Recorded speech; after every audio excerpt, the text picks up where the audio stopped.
जब सीता जी अयोध्या में गई बहुएं बन के, तो वहाँ का अयोध्या के महल में एक रस्म था कि बहुएं सिलबट्टे पर हल्दी को कूटती हैं।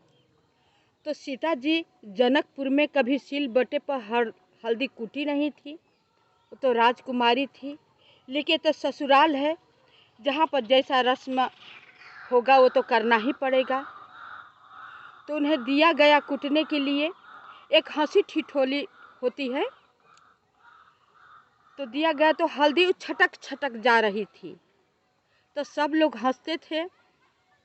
इस पर सीता जी को थोड़ा शर्म महसूस हुआ और सोची कि हल्दी को तो घमंड हो गया है, ये छटक जा रही है।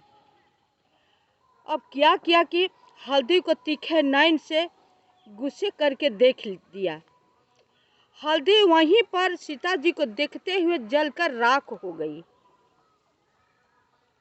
तभी से आप देखते होंगे कि हल्दी को जब कूटते हैं तो अंदर से काली दिखती है, यही कारण है।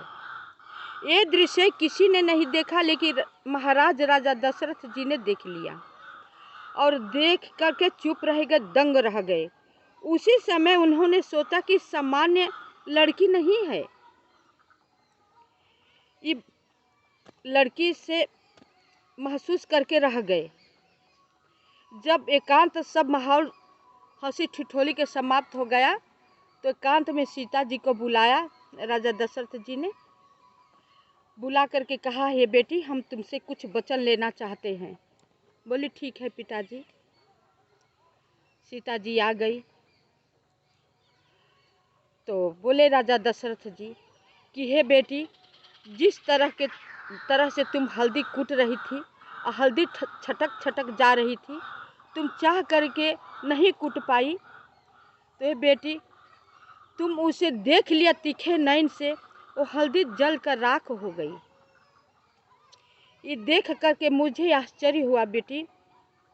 हम तुमसे यही वचन लेते हैं कि अयोध्या में जितना भी तुम्हें आपत्ति विपत्ति आए, तुम गुस्सा करके किसी की तरफ मत देखना, मुझे वचन दो।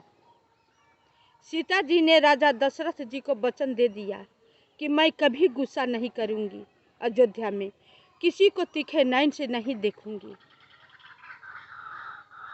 वही कारण हुआ कि सीता जी का हरण भी हो गया और रावण की तरफ गुस्सा करके नहीं देखा था, क्योंकि राजा दशरथ जी को वचन देकर बंध चुकी थी।